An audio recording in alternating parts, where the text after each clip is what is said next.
Let's be honest, holiday eating feels impossible to control. One minute you're fine, the next you're elbow deep in a tin of cookies you didn't even want.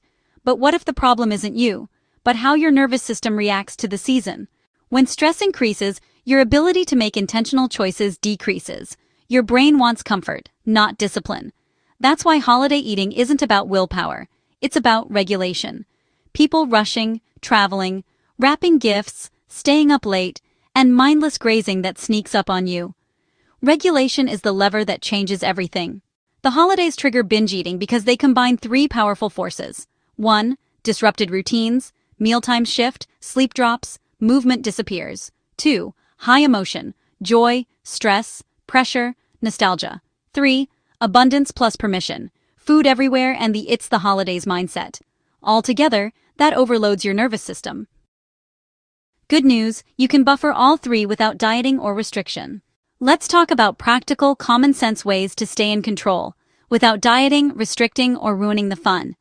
Biggest binge trigger? Showing up depleted. Eat a small protein-rich snack before parties. You will make more grounded choices. Fuel first, then fun. Grazing equals accidental overeating.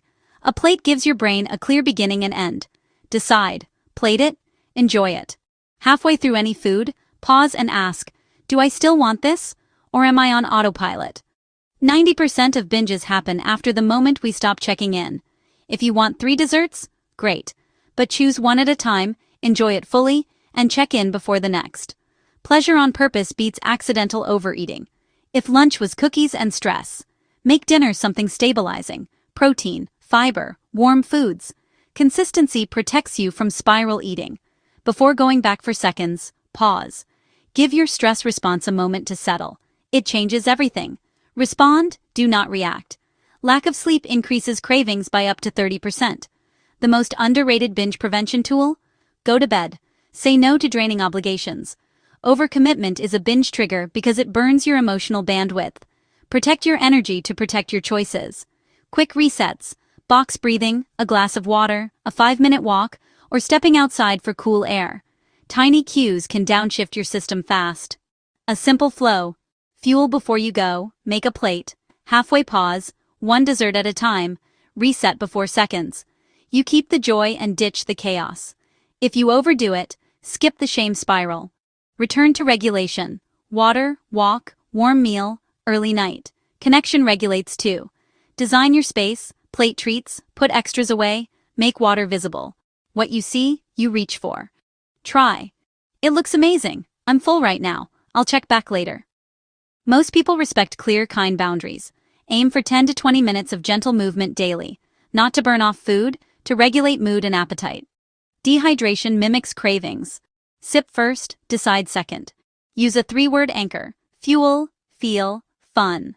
Ask, did I fuel? How do I feel? What's my fun? Not just food? Anchor the day with a steady breakfast. Write a 2-line plan you can actually do. Wind down routine, lights low, warm drink, screens off. Your cravings tomorrow start with your choices tonight. It's only food. Remember, food is your friend, even during holiday feasts. Remember, this is nervous system first, common sense second. Not perfection, regulation and enjoyment. You can have a season full of food and full of you.